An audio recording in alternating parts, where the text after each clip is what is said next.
I remember that day like it was yesterday, even though it's been 20 years since it happened. I was just 12, and like most preteens, I thought I knew everything. My parents had grounded me for sneaking out to play video games at my friend's house, and I was absolutely furious. In my anger, I stormed out of the house, ignoring their calls. We lived near Lake Morrison, a peaceful spot most of the time, but that day there was something different in the air. I knew about the cave by the lake, all the local kids did. It was our unofficial hangout spot, though our parents always warned us to stay away. The cave was darker than usual that afternoon. Maybe it was because of the cloudy sky, or maybe it was just my mood making everything seem more somber. I sat there throwing pebbles into the water, watching them create ripples that disappeared into the darkness. That's when I heard it. Footsteps coming from deeper inside the cave. I thought it might be one of my friends at first, but something felt off. A figure emerged from the shadows, and I'll never forget what I saw. The man looked like me, but older. Much older. His clothes were tattered, his hair was wild, and his eyes, there was something deeply unsettling about them. He reached out toward me, his movements jerky and desperate. "Finally," he whispered, his voice raspy like he hadn't used it in years. "Finally, I found you." His fingers were inches from my face when survival instinct kicked in. I scrambled backward, my heart pounding so hard I thought it might burst. I ran faster than I'd ever run before, not stopping until I reached home. My parents were beside themselves with worry, but I couldn't tell them what happened. How could I explain seeing someone who looked like an older version of myself? It wasn't until years later that I discovered the truth. While researching local history for a college project, I found an old newspaper article from 15 years before my cave incident. A 12-year-old boy had gone missing near Lake Morrison, last seen entering that same cave. They never found him. The article included a photo of the missing boy. When I saw it, my blood ran cold. He looked exactly like I did at that age. Sometimes I lie awake at night, wondering about that man in the cave.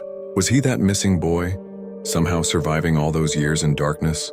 And why did he look so much like me? I still drive past that lake sometimes, and every time I do, I can't help but glance at the cave entrance.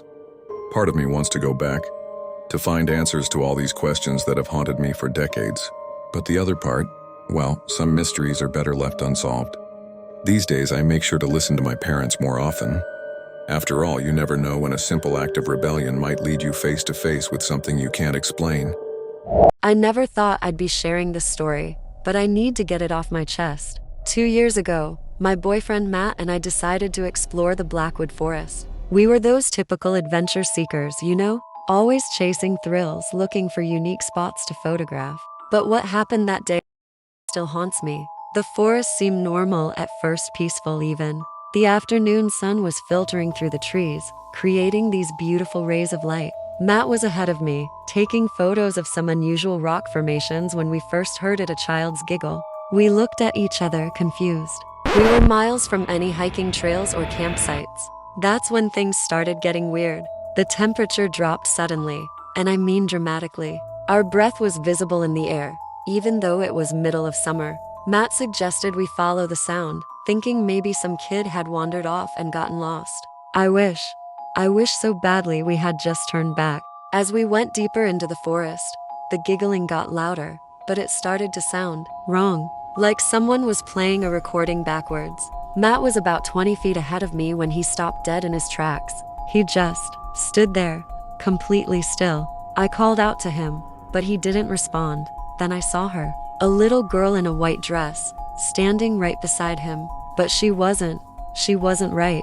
Her feet weren't touching the ground, and her head was tilted at an impossible angle.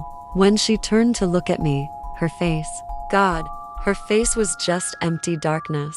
I screamed Matt's name, but before I could reach him, they both vanished, just disappeared into thin air. I spent hours searching, screaming myself hoarse. The police searched for weeks. They found his camera, cracked and empty of any photos, but Matt. And sometimes, when I look through old photos of us, I swear I can see her in the background, that little girl in white, always watching. I know people probably think I'm crazy, but I know what I saw that day.